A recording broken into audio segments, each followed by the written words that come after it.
Hey guys, this is your girl AFM Stories and you're welcome back to my YouTube channel.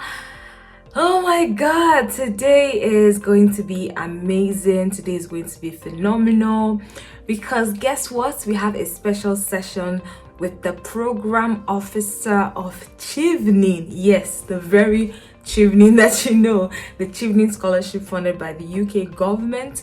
She's the program officer for Nigeria. Trust me, it took a lot.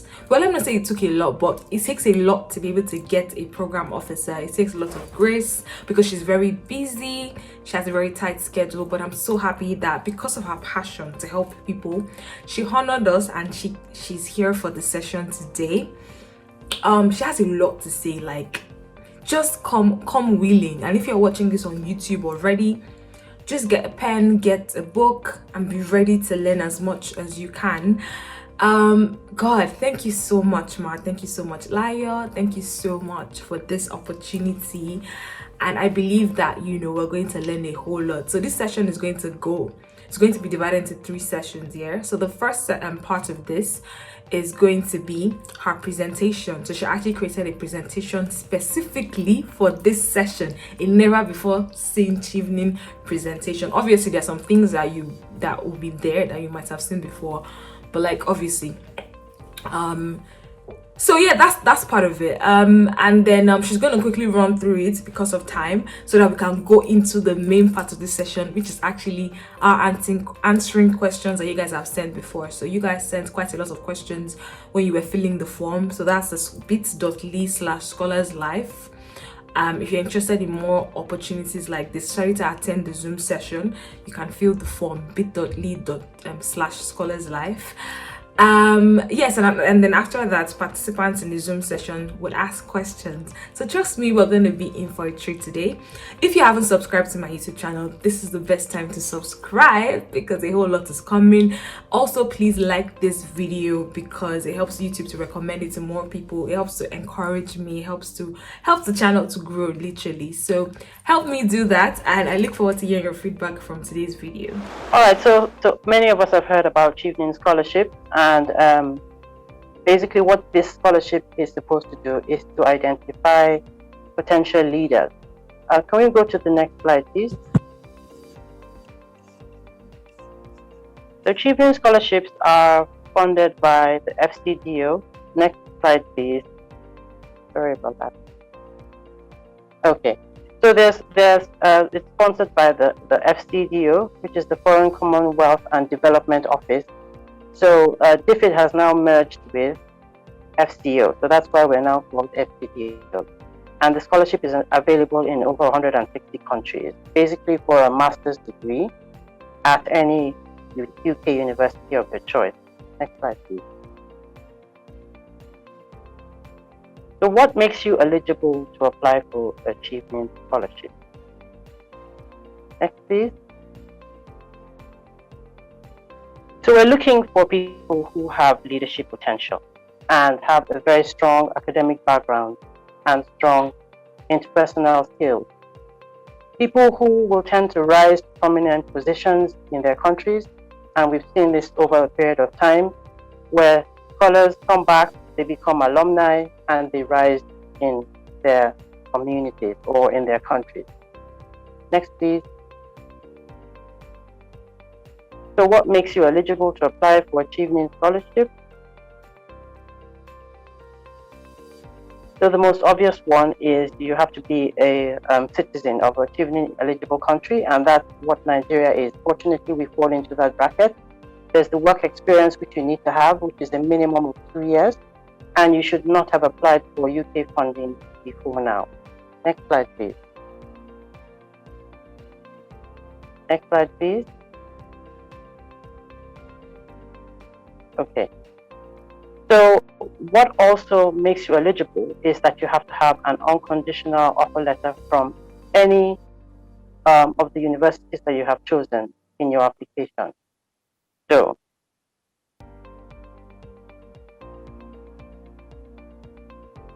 okay, yes, you need to apply and have an unconditional offer letter, but sometimes this is not a requirement before interview stage. Once you start the application process, you can submit without having either a conditional or an unconditional offer. But you have up until July of the next year to have the unconditional offer letter. As far as English language requirement is concerned, this has been waived this year. Can we go on to the next slide, please, Faith? This has been waived, but you need to check with your universities if they want this as a requirement for themselves. So it's been waived by Chevening, but the universities might ask for otherwise. So the usual tests are available: the IELTS, TOEFL, Pearson. There are so many others that you can sit and submit depending on if your university wants it. Can we go on to the next slide, please? What does it cover? So basically what it covers is the fully funded tuition. Can we go on to the next slide? So fully funded tuition, living allowance, which you know about, Faith, already, a return ticket to the UK and back, and then other essential travel. So example, if you need to go for a Chevening event, they will pay for that, they will cover that. Then there's the opportunity to have networking events that you can attend. Well, with COVID-19, we know that it's not that easy at the moment.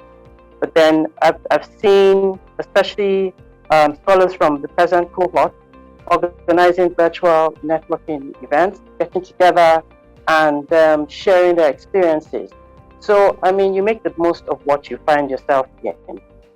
Next slide, please. So those are some options of the kind of opportunities that are offered by Chevening right on there. I know that quite a number of people get involved in volunteering opportunities, and that's usually one of the most satisfying things that anyone can do, because you're giving back to a society or to a community or to any environment.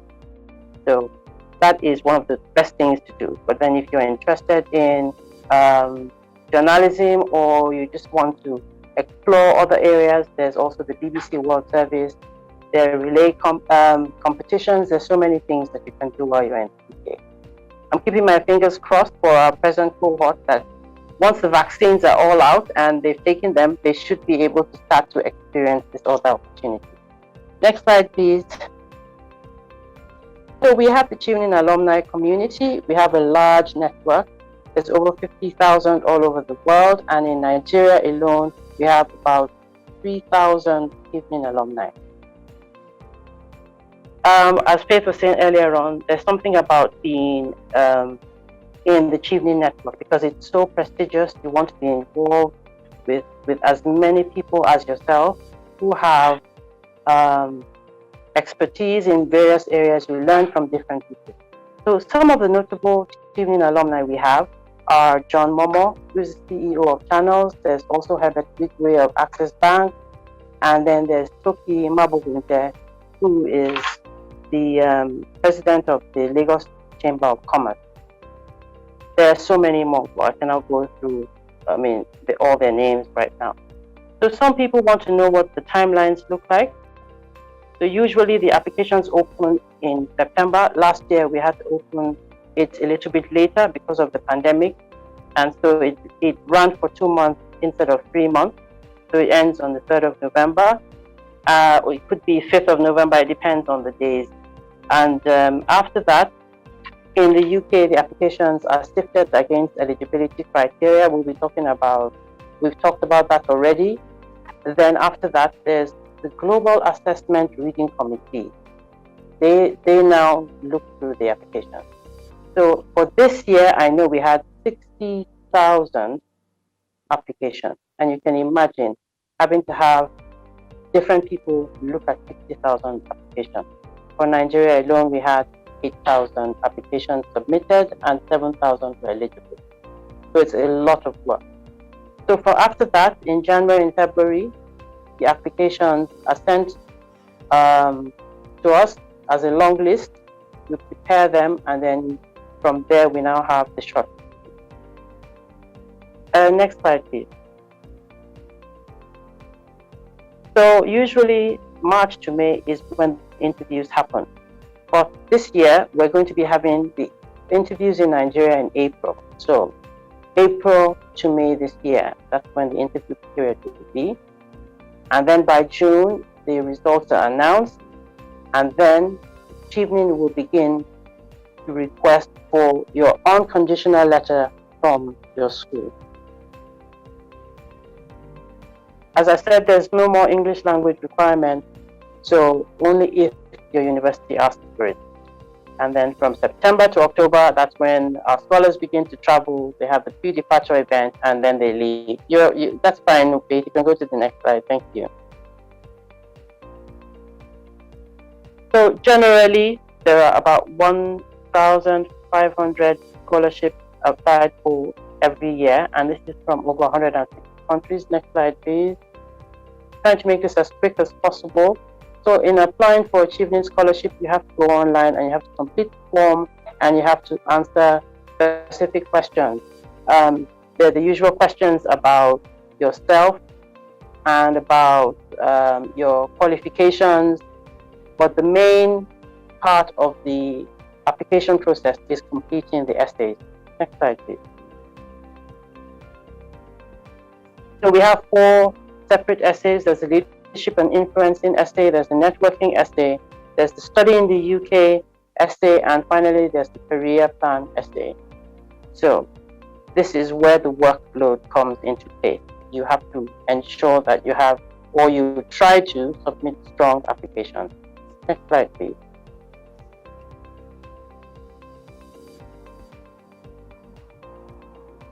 So these are just a few application tips, but I am certain we're going to go deep into this by the time Faith starts to ask me questions. So we might just maybe need to go quickly through this. We're going to talk about this later on.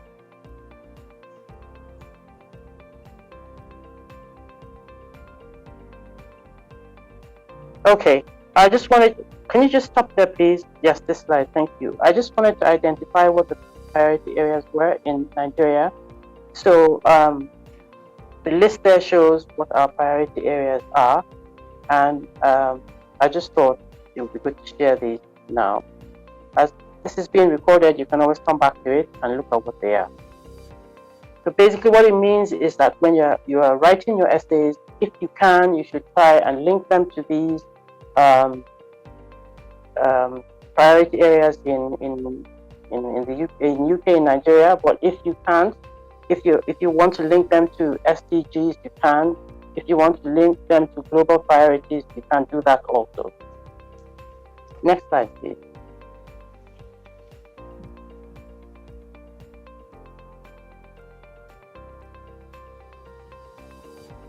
If you're drawing on my presentation slide. I was a little surprised that I saw that. Well, don't worry, just go back to what you were doing before.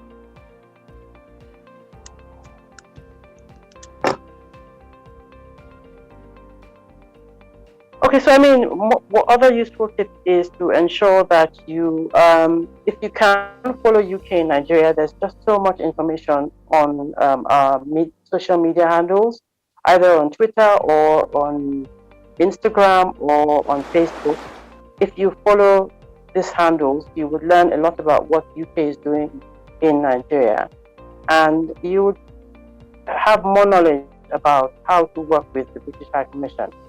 Next slide, please.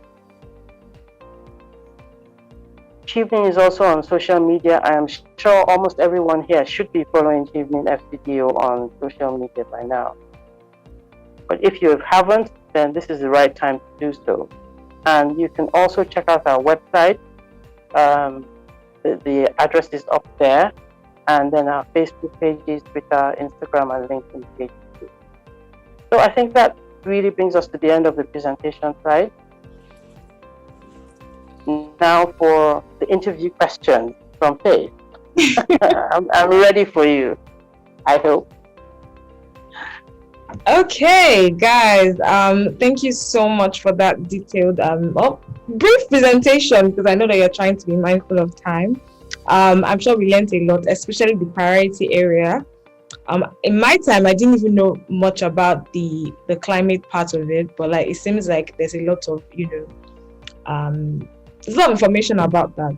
So someone says, how do you know the priority areas?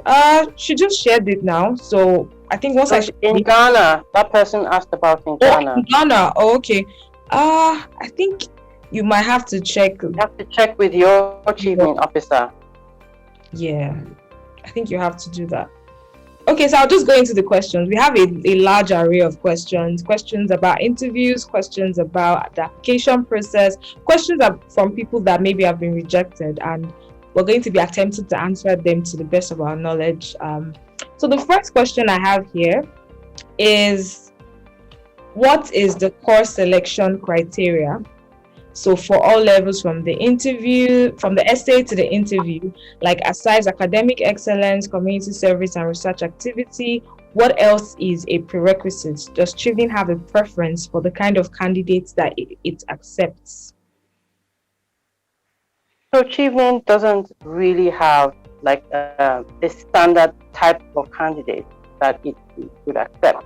It depends on you and your story and how you tell it, and if you're able to meet all the competencies that are in the essays, obviously, because you're trying to identify your strengths in leading and influencing. You're also trying to identify your strength in networking, how you've been able to leverage on your network, or even with your career plan, how you intend to do that, what your short-term goals are like, what your mid-term goals are like, and what your long-term goals are like.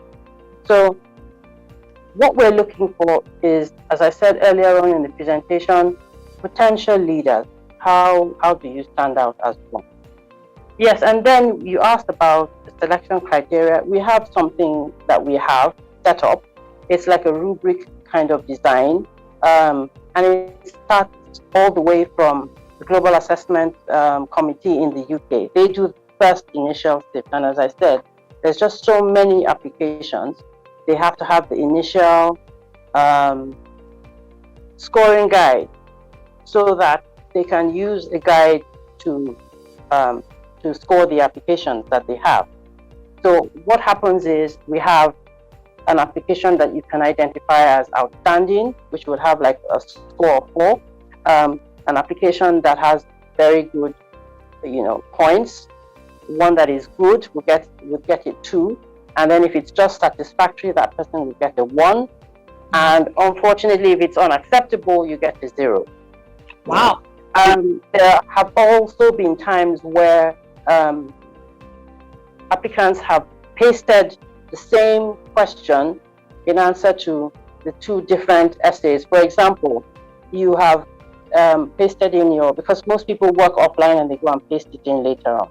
So sometimes you go and you submit, the leadership essay, you paste it in the right place, and unfortunately, instead of picking the networking one, you go in and you paste it in the wrong place, in the career place.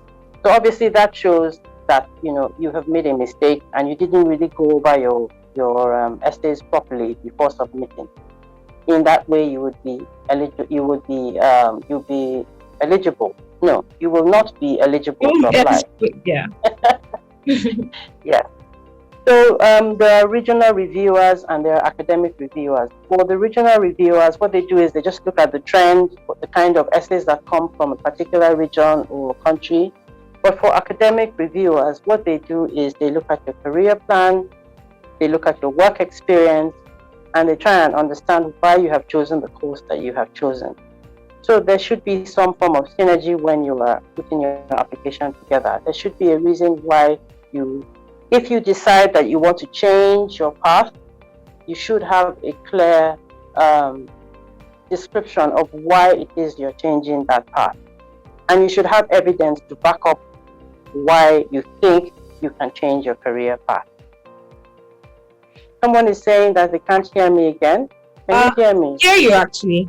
Okay, so related to that question, because I know that you were supposed to give like a Guys, so we're going to answer the questions you guys filled in the form first, and then if we have time, we'll get to some of these. But some of the questions we've been dropping are already in the ones that people have asked before, so we'll get to those questions. But I know that when you were doing the presentation, you had a section for essays, and I'm sure that this question also, the person is trying to find out, okay, how can I write the essay to depict myself as someone who fits this selection criteria? So you can just give us like essay tips for the leadership, the networking, the career plan, and studying in the UK.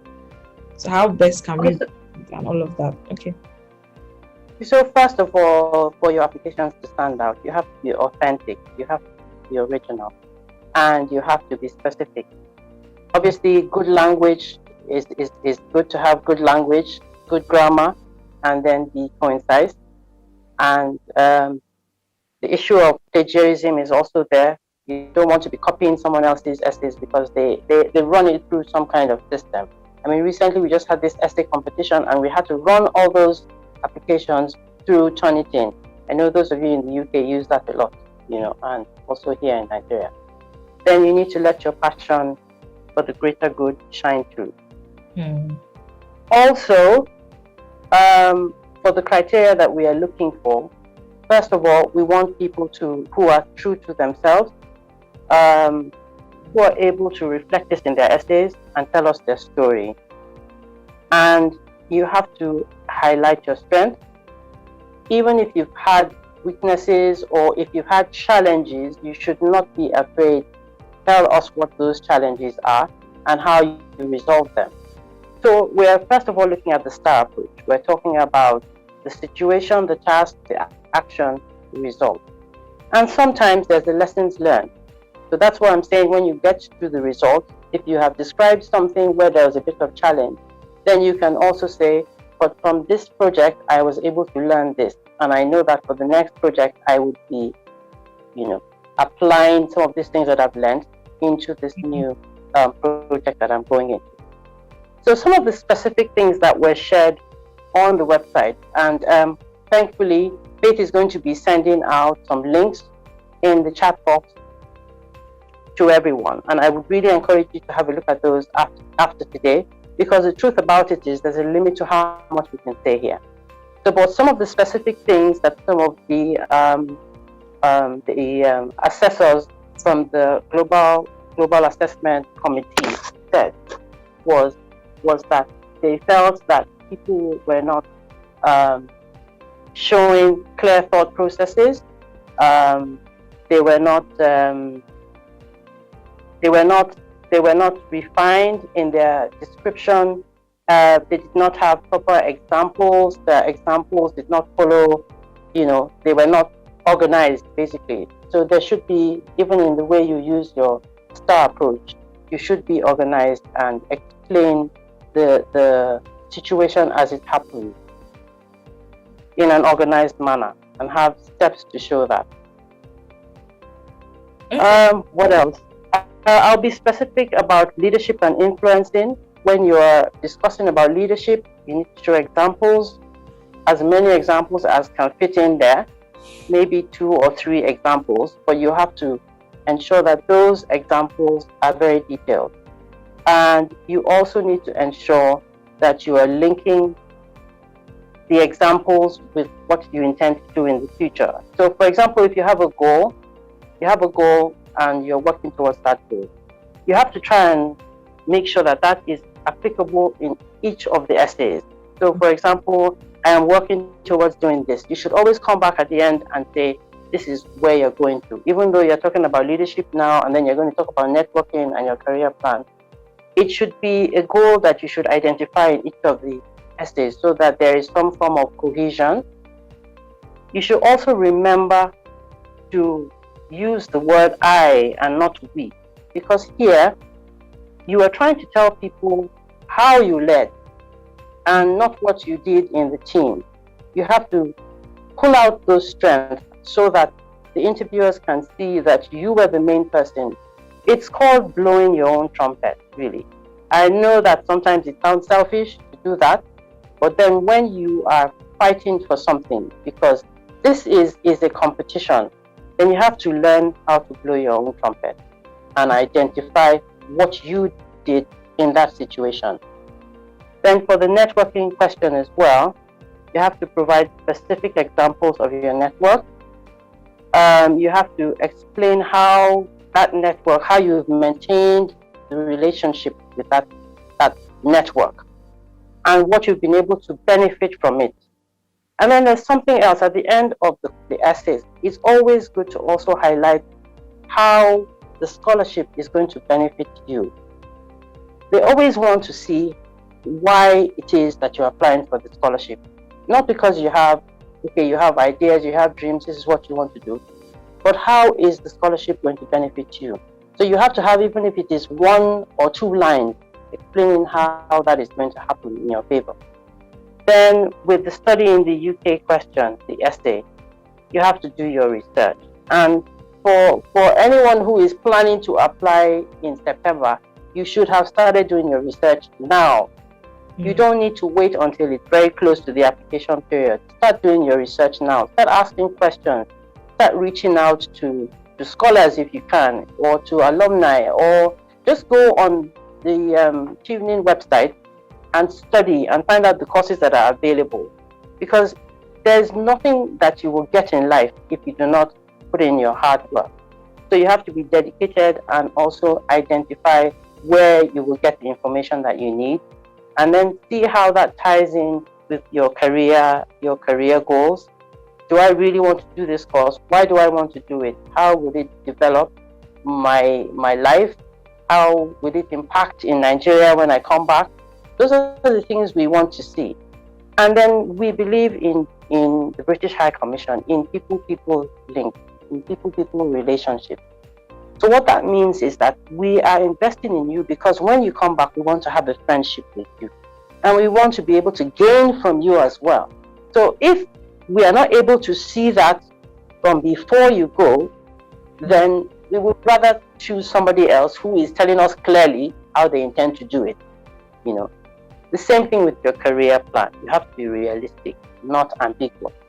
Some people talk about, I want to be president of Nigeria one day, and things that are just, they're just ambiguous, as I said earlier on, because you need to have an idea of what it's going to be like for you when you come back. Are you going back into your old job if you had one? Is there some organization that you would want to go and assist if you want? You don't even have to work to be paid. I know that's tough, but you can volunteer first of all to give back what you've just learned, and then you start to build up your career plan from there. And then, I'll go back to my old office and I'll give it 1 more year, work with them for 1 year, and then I will, do some training, deliver training so that people will learn what I've. In that way, you're sharing the information you've learned, and then from there, your bigger plans begin to build up. So those are specific for the essay question. Okay. Anything else? No. I feel like, oh my gosh, that just covers it in every way. I'm sure that deals with the essay. So another question I have here is, how high or low are the chances for shortlisted candidates to secure the scholarship, and how can you increase your chances once you're shortlisted? So I think this person was shortlisted. Okay, so it's just preparing for the interview, really. So thinking about what you want to highlight that will be appealing to the people who are going to be interviewing you, and then looking at the interview as not an interview so that you don't get all panicky and all frightened, but as a discussion that you're going to have with some people. I must assure you that the panelists are there to calm you down when you walk into your interview. We've been trained to do that. Try not to make them panic. You know that they're going to come in, they're going to be a little bit nervous, they're going to be a bit scared at the point when they come in. So you need to relax them for the first few minutes, give them a glass of water. And honestly, when they ask you to drink that water, drink the water. It needs to calm you down. Oh my God. So, I mean, we can be talking about specific interview tips. I don't know, or should we just go through the questions and then later we talk about the Yeah. interview itself? I think you skipped the first part of the question, which is like how high or low are their chances. So some people want to know like how high is their chance to get the scholarship eventually, because now they've gotten to this stage. So let them know what to expect, what could happen. Okay, so I mean, the fact that you have been selected, honestly, is a big deal. I mean, think about it. 8,000 applications from Nigeria, 7,000 were eligible. That means that those applications were strong, but you managed to make the shortlist. So that means you should be confident in yourself. You should be proud of yourself. You have come this far. So all you just need to do is to, as we say in Yoruba, farabale, calm down and go through those essays and understand them and soak yourself in the information. Don't cram, oh, don't cram. Just soak yourself in the information and then you give back this information to the interviewers, because the truth about it is they will not ask you anything outside of those essays. They might ask you follow-up questions, but that will be because there's some kind of clarification that they need from the essay. But you spending time, maybe spending 2 weeks before your interview, prepare yourself. Take time out, go through your essays, look for the areas that might not be too clear. If you feel that, oh, when I was submitting this essay, I didn't really answer this part very well, then go and do further research and prepare yourself. So that by the time you get into that place, by the time you have calmed your nerves, then you will begin to flow, because you have been going over it every day, going over it. Make sure you spend some time every day just going over those essays until they become a part of you. So that when you're telling the story, it sounds realistic. Doesn't sound like something someone wrote for you, because another thing is we're trying to test whether someone else wrote the essay for you. So it depends on how you flow. So how high or how low is dependent on you, on the impact you intend to make on the day of the interview. Yeah, it's up to you. I really like that last line. So someone asked, can I apply if my first degree is in a different field from my intended course? Do I stand a chance? So yes, you do stand a chance, but really you have to identify at what point you decided to change your path. Because if you were doing something like history before and you go into creative enterprise, Why? like dear Faith here, I am sure that when she was submitting her essay, she had to show clearly why this change happened, the little experience or the large experience that she gained in the creative industry, and how she would be able to build on that and work towards her career goal. So you can do anything you want to do, but as long as you have enough evidence backing why you are making this transition. I would use myself as well as an example. I was telling Faith yesterday, I studied architecture, but then after that, after working in the industry for a few years, I moved into visa work. After that, I moved into where I am now, and I spent many years doing this. So if I'm going to apply for a course now, something related to architecture, if I don't have anything to back the fact that I have been doing some work in the industry, then there's no way anyone is going to pay me any attention. And they will just say, this girl doesn't know what she wants. So that's basically it. You can't. Next question, please. Okay, so someone said for the interview, what is the best way to answer the question, tell us about yourself? There's just a short story about yourself, your background, and your career so far. That's it. Just like something like what I just did now, in brief. So you don't have to tell us about, I have one brother, I have 3 sisters, I'm from Ogun State, you don't need to tell us all that. Just tell us about your career pathway, how far you have come. Yeah. So does someone with a 2-2 stand a chance at getting the scholarship? Essay period, shortlist, final selection. Does someone with a 2-2 stand a chance at getting the scholarship? Definitely. I've seen so many 2-2 applications, really. All we're looking for is a strong academic background. And the main thing here is getting the admission from the university. So you can have a 2-2, but because you've had a lot of experience along the way, that tells you by the time you submit your application to the university, and they're willing to give you the admission. So anyone can apply, really. But I mean, if you have, I don't know, if you have a third class, I don't know how that's going to come across. But, there's in between 2-2 and 2-1, at least 2-2. Sometimes you might even just have ended with 3.48. You were almost there, So anyone can apply, really, as long as you have a strong background and you've built yourself up. Okay. Someone is asking, what could go wrong in interviews? So what is the biggest pitfall of scholars who get to the Chevening interview stage? Brain freeze. It happens to everyone. So honestly, you just have to prepare your mind and just say to yourself, you know what, I really want this thing badly and I don't want this to happen to me. So you have to keep calm, get to the interview location on time, because sometimes, okay, look at what happened to us today, not starting on time.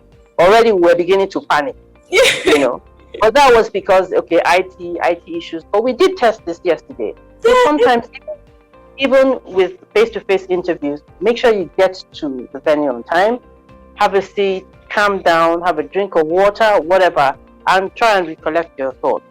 And then by the time you walk into that interview space, as I said, most times the panelists are going to try, to make you feel as relaxed and as comfortable as possible. So you have to overcome it. It's not easy. It happens to everyone. I mean, it's happened to me in some interviews. I just freeze. And then when you leave there, you're like, oh my goodness, why did I do that to myself? So be confident in yourself. And as I said, if you have been preparing from before the interview, don't take the interview for granted. Make sure you understand your material very, very well. And you're able to defend it if they ask you any follow-up questions from there. And as I said before, please drink the water. I tell you, it does make it. I drank it. I used it. Let me just give you guys a quick tip. Anytime I felt like I was going over the place or they asked me a question that I was like, hey, God, I drank the water. Like one of my interviewers was even like, you need to recollect your thoughts and you just drink water. I said, yes, please. And I drank the water. As I was drinking the water slowly, I was just like, hey, Faith, what do you want to say? So please, like she said, drink the water, please. So the next question that we have here is, someone says that I feel like I've done so much, but I'm not capturing that well in the essays. Does this count? How best do I position myself? I got the rejection email, but it helps to know how best do I tell my story. Similar to this, someone also said, what tips do you have for someone rejected several times? Possible reasons for the rejection. Okay, honestly, I can imagine what it's like to get that email. I have seen a lot of blogs, a lot of YouTube videos from different people who have been rejected. Some people have been rejected 2 times. Some people have been rejected 4 times. I met one guy the other day at one of our alumni events, and he said to me, Layo, I applied 5 times. I'm like, what? Omo, you try, you're strong, go. Because the thing about it is, you have to be dedicated. You have to be resilient. You have to ignore everyone around you, because people are going to say to you, again. Yeah. Well, you are the one who has the passion. You are the one that wants the scholarship. And while you are waiting, you can try out other scholarships. You don't have to restrict yourself to Chevening, because all interviews are similar. They're all looking for the same thing. So if you go and you try out other ones, you go and attend those interviews, you come back, you're feeling more charged, you understand? By the time you get, into the application process for Chevening, you find that you have grown. In the last 1 year, you've grown in your career, you've grown in your experience, you have generally become better. And even after receiving the rejection letter, go back into your essays and look at them and say to yourself, where did I go wrong? Where could I have gone wrong? Read them again, talk to other people like yourself who were rejected, talk to Chevening scholars, talk to alumni, ask them to look at your application, and please be nice when you're asking, because it's not, they are working, some of them are working, some of them are studying, and they take their time out to review your application. So the most you can do is be nice and be friendly, and if you do, I assure you they will make time out to look at your application, and then they can point out to you areas where they think, you should have done this way, or you should have done it better. And also it's a time for you to build your skills in certain areas. Maybe you never really knew how to write essays properly before.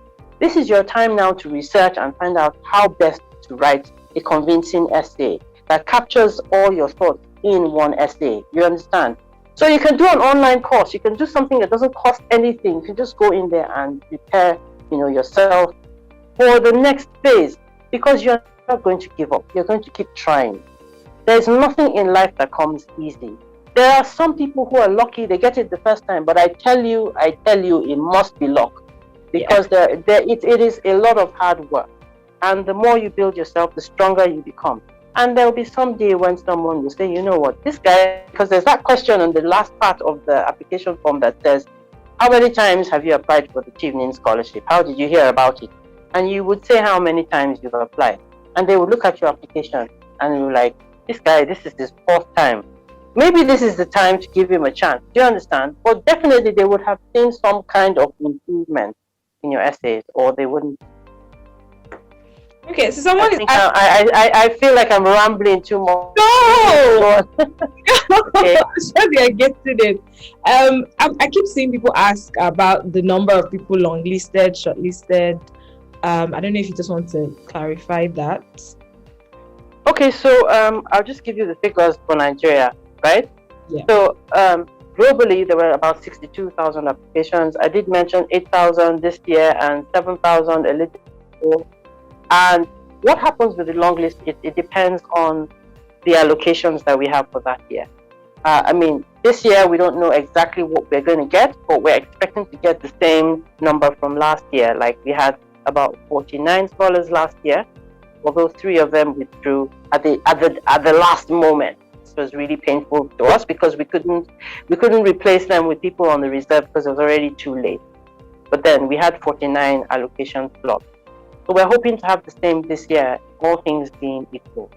So what happens is when you're preparing the shortlist, you have to have like a large pool.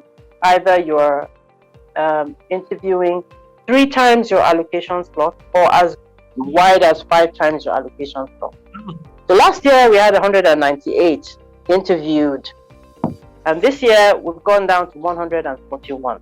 But generally you can see what's happening in the world. You can see what's even happening in the UK. You can see that the UK has been struggling with the pandemic. They've been spending quite a lot on COVID and COVID response. So obviously it means that the funds might not be as much as it was last year. So we have to limit the number of people that we're interviewing. And obviously that means that because, let me just explain, there are times when we have a reserve list. We can even have as many as 18. So sometimes our numbers have gone up to 57 or 60. But then we know that we're not getting a reserve list this year. So there's no point calling people and having to tell them, we're sorry, you know. So it's better to deal with a smaller pool so that there are not too many rejections in the end. But no one here is going to be rejected. You guys are going to work hard, and then you are going to come out here. You will be rejected. So that means like 1 in 3 people that are interviewed might be rejected. Whoa. Well, anyways, let me just so a lot of people keep asking this year's process, is it going to be virtual or physical interviews? And what is the difference between a virtual and a physical interview? Okay, so for virtual interviews, it's not really that much different. It's just making sure you get your IT right. We're having this interview now, and you guys are participating in it. The only thing is, obviously, you just have to ensure that you have, wherever location you have chosen to attend the interview, on your own end, you have to make sure that you have adequate data. You have to make sure Your mic doesn't mess up like mine did today. Test it and test it over again. Have a mock interview as well and check that everything is working, which we did yesterday. I don't know why. Maybe people from my village are after me. But what you need to do is for virtual interviews, we still have the same number of panelists. So with the face-to-face interviews, I said we have between 3 and 4. So we make sure we have the same number on the virtual interviews. And we do the same thing. It's exactly, a replication of the face-to-face interviews. There's not much difference. It's just ensuring that you have your IT working well. And this year, the interviews are supposed to be physical, right? We're hoping we can have them physical. We're hoping so. Because, yes, there's COVID, but then if we maintain social distancing, we wear a mask, we arrange the conference room or whatever room it is we're using properly, then people can still sit back and not have to wear the mask during the interview. So let's see how that goes. Fingers crossed. And that's why we decided to organize the face-to-face interviews first. If it's not going to work, then we'll just send out information to you guys, and then you would have the virtual interview. Okay, so someone is asking, does the size of impact matter? So for example, if what I have done isn't very big, like maybe I've reached 1 million people or 1,000 people, but I still believe it's impactful. Does the size of my impact matter? Well, I mean, as far as I believe, I don't think it does, really, because there's a range of people with unique ideas. Everyone is different, right? You might be impacting in your very own small way, and somebody might be impacting in his own big way. But the fact is that we're looking for people who have the potential to do certain things. So whether or not you have 1 million followers on Twitter or whatever, or you are impacting in your community and you're not even on social media, it is how you tell your story that captures the mind of the interviewer, really. Okay. Someone's saying, how can I build confidence when I'm shortlisted for the interview? Okay, I think I tried to explain that before. Try and understand what your essays are, because when you know your work, you will be able to tell the story without being nervous about it. If you've crammed it, that's when you're going to be afraid.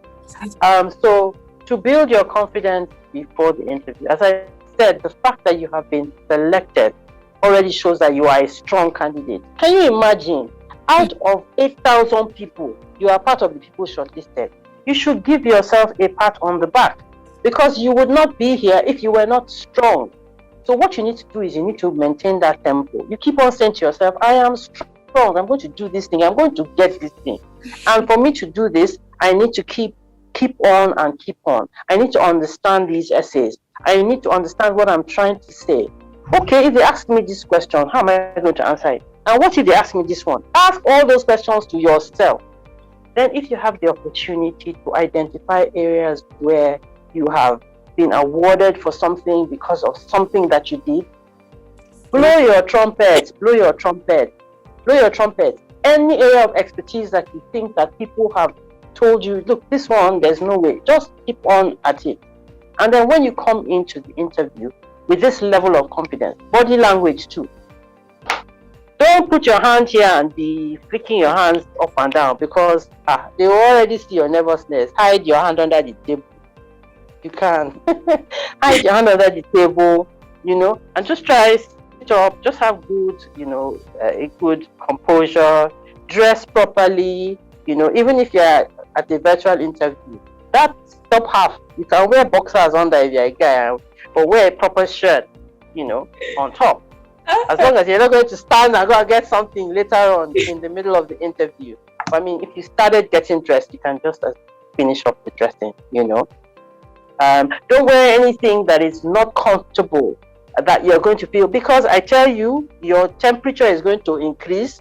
You're going to begin to sweat a little bit more, And you will find that, hey, why did I wear this shirt? Why did I wear this blouse? It's tight. So you find that you're not breathing properly, and so you will not be able to speak properly. So look for something nice and comfortable, something professional. Yeah. If you can't, because I know some people wore heels in my set, but I know that I can't walk well in heels, so I didn't even bother.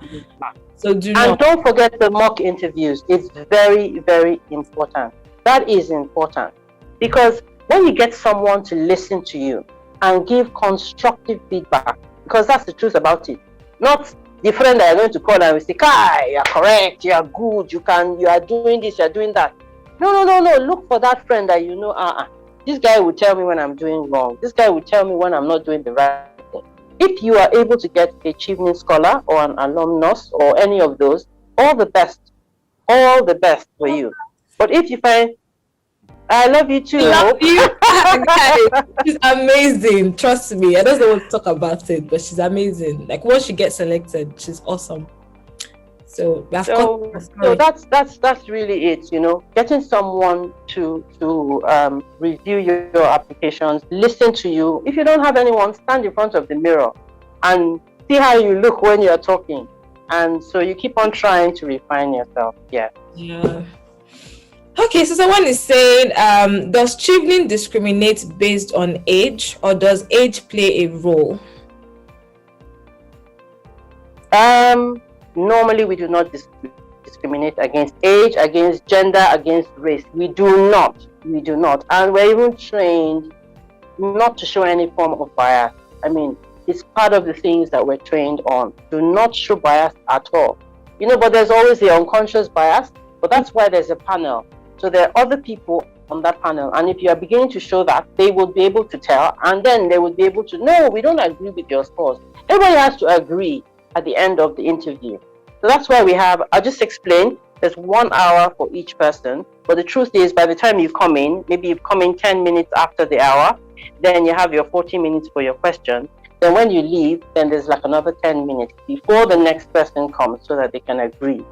So you have a chair at the panel, and that person is the one that, instructs all the others on what questions to ask.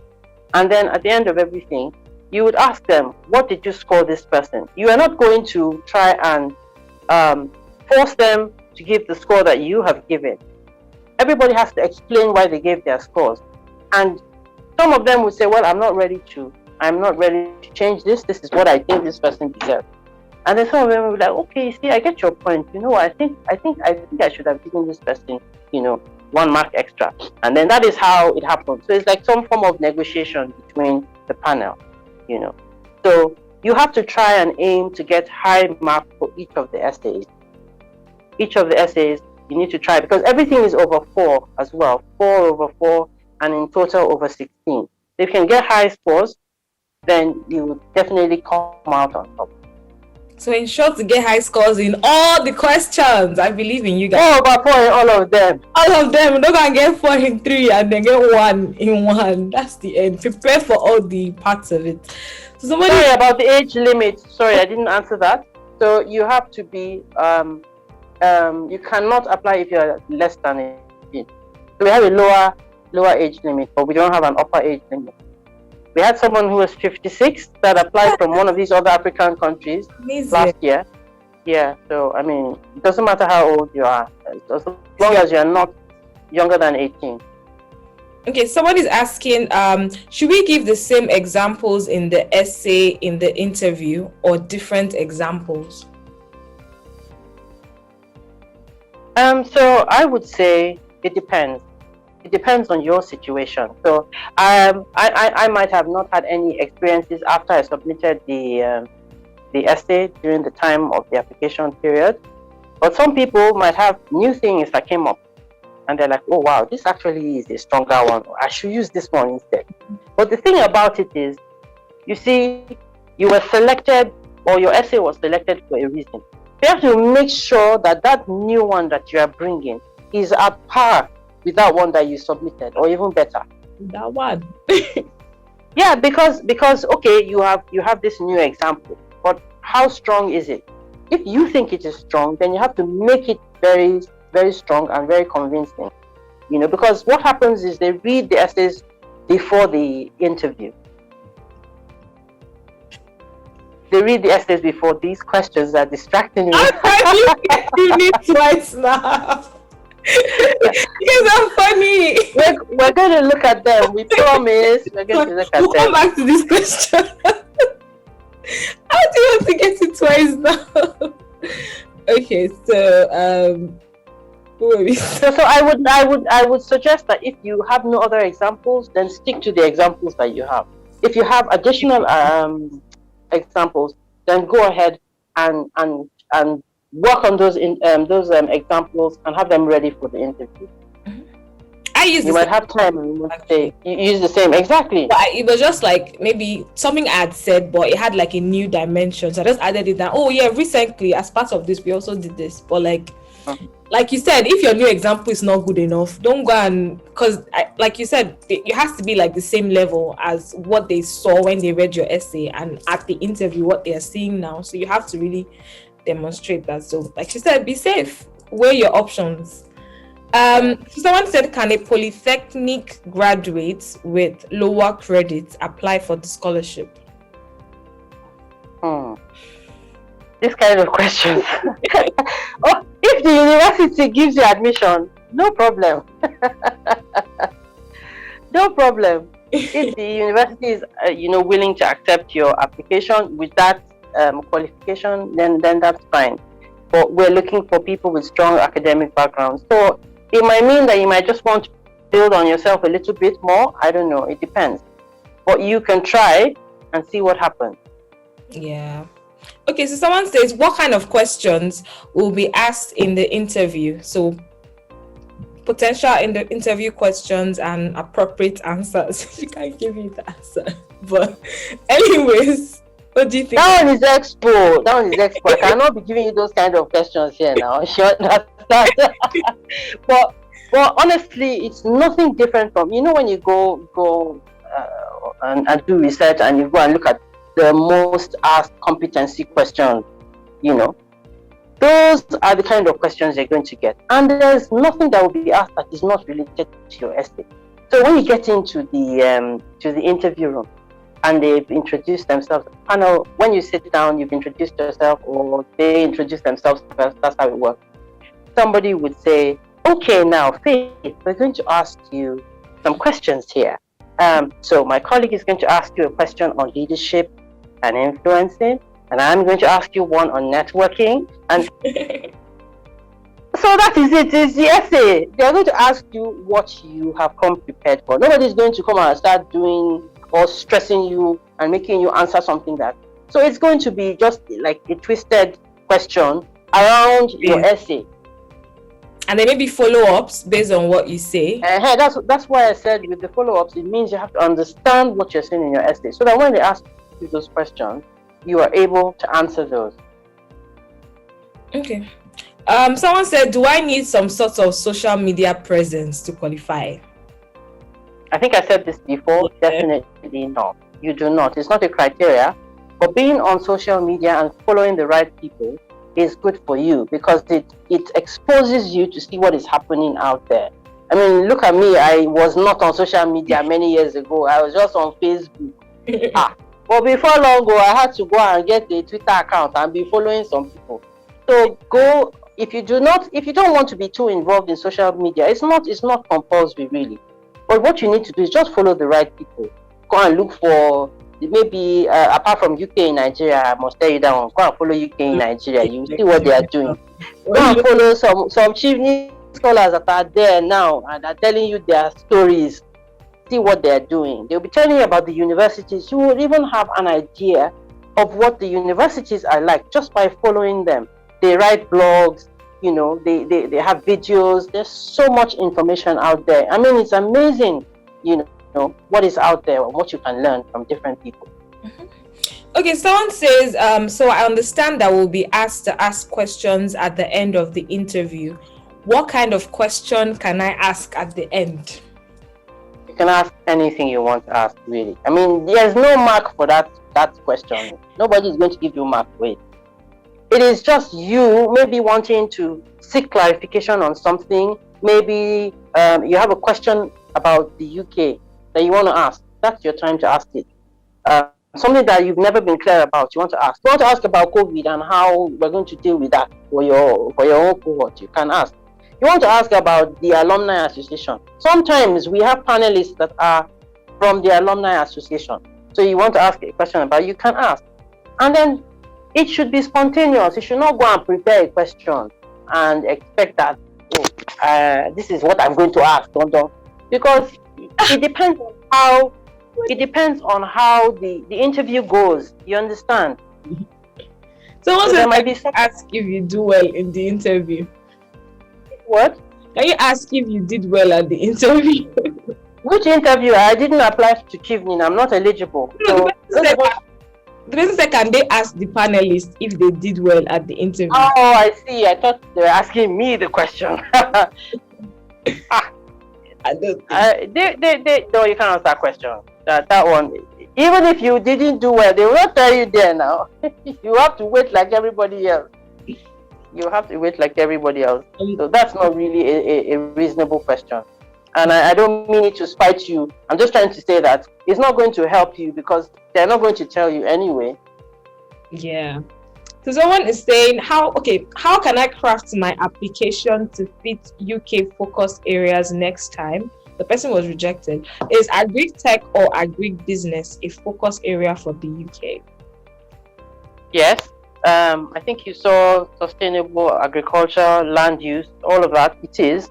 Or as I said, that is not really the real reason why they would choose an application. Because there are global goals, there are SDGs, there are all those other goals that everyone is aware of and trying to solve. So you can align it with anything and still be able to get the scholarship. It just depends on how you tell your story, the number of examples that you have to share, the evidence that you have, because you have to back it up with evidence, and the level of expertise you have shown in that particular situation. Yeah. Okay, so someone is asking, I think you've talked about this though, but maybe just for clarity.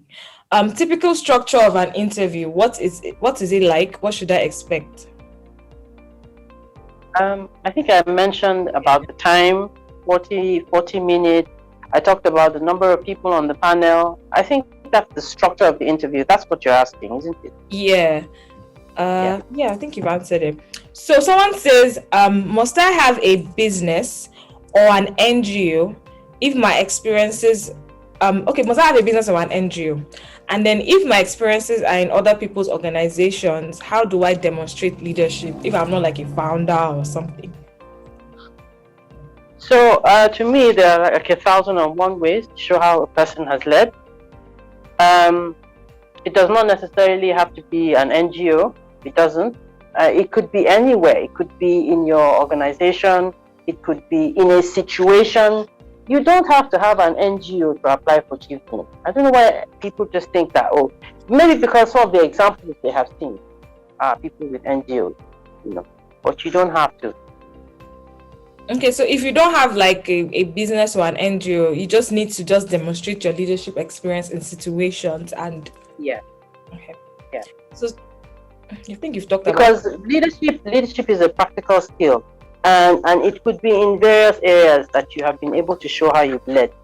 Even in an emergency situation where you have to deputize for someone immediately. Something happened, you were not expecting that situation to happen, and they call you, Lyle, come and do this now. I'm like, I don't know how. But in the end, you find that you were able to resolve the problem. You were able to lead people to reach a goal. Then that is an example. Mm-hmm. Even like in your organization, like what did you do? Like what value have you brought? What did you? I feel like people don't realize that leadership is just, I saw a problem, I solved it. It's not really about, I founded a brand. It's the impact you're making. How are you guiding other individuals? And how are you all working towards achieving one goal? That's what it is, really. And I'm not saying that if you have NGO, you will not get it though. Like, it's good. Because I know some people now start saying, okay, am I disadvantaged or something? So I think you've answered this as well, but how should I be dressed at the interview? I think we've said that already. Professional, comfortable, nothing too tight. Otherwise, you go there and you're sweating your Can people wear bright colors? bright colors? Can they wear Yes. black and red? To make yourself, cheerful. You can wear bright colors. Okay. So someone says, can I apply for a sports related course?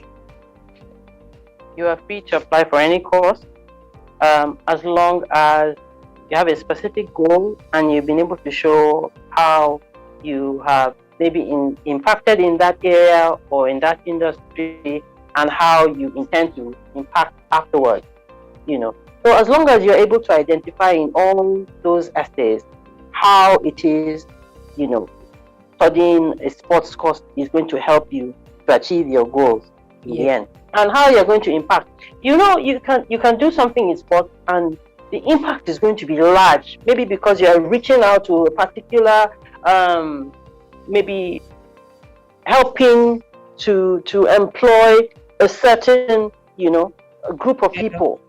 That is a positive impact, because those guys that you're going to train are going to be employable in the end, and it's a goal. It's something that you want to do, but it's your own goal, and you have to tell your own story to be able to sell it so that people will know that this person has a vision. Exactly. So someone says, is the STAR approach still needed during the interview? Yes, it is. Yes, it is. It helps. It helps to put you in line, especially with your time, the time that you're allocated. Nobody is going to come and say, oh, you have 10 minutes, nobody will do that. But obviously when you will begin to see in the faces of the interviewers that maybe you're taking too long and they want you to wrap up. And it can jolt you, it can make you, so try and, I'm not saying that you should say, talk briefly and then you have to keep on having follow-up questions, but just get the right tempo so that it's not too short, it's not too long, it's coincides, it's succinct, it's telling the story, but not too much information that you will not be able to carry on with the other essays. You understand what I mean? Yeah. So someone says, my chosen 3 institutions rejected me and I was shortlisted for the Chevening scholarship. Wow. What should I do and how can I defend it during the interview? You don't have to worry about that because the interviews are in April, right? You still have like 2 months in which you should start bombarding those other schools. This one did not agree, no problem, look for other ones. Do you understand? Now is the time for you to intensify your search. And you still have up until July to have your unconditional offer. So don't beat yourself about it. Just try other universities. Maybe it's the choice of universities. And when you come to the interview panel, you would say what happened. As I said, do not lie about these things. I applied to these 3 schools and they didn't accept me. But I applied to this. But then if you can see, the course aligns with the original course I chose to study in the first place. As long as the change is not too major, because it doesn't matter which university. It is the courses and how relevant they are to your future. That is what matters really. Okay. So we can change that. We can change that at the interview. Yeah. They're changing it. Someone says, as an undergraduate, what can I do now to prepare me for Chevening? As an undergraduate, it will depend on many things. It will depend on if you already have experience, work experience, voluntary experience, anywhere. If you think that you can make up because you have to be eligible to apply. So as an undergraduate, you might not be eligible at that point.